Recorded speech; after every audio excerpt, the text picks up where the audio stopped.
naghatag na tayo each.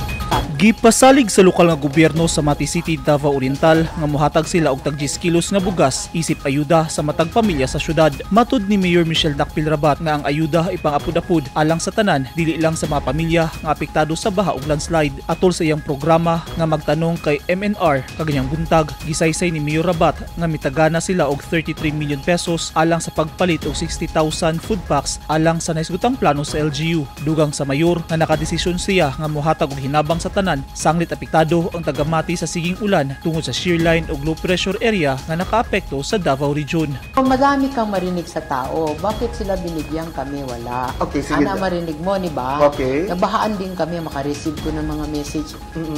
Sa'yo sa buntag, ma'am, kami hindi natagaan, nabahaan man din kami. Madaming ganon. Oo. So nag-desisyon na ako. Pinaagi sa resolusyon sa City Council, giadap sa LGU ang deklarasyon sa State of Calamity sa Davao Oriental Provincial Government aron magamit ang calamity funds. Likas lang, kay wala na tayong panahon para mag-repack pa ng mga canned goods. Total, kaya na niyo yan. At least ang hihimo na lang natin ng tag 10 kilos. Okay. So relax lang mo, ayaw pagpanik, kay mahatdan mo. There's plenty for all. Calamity happen for all of us.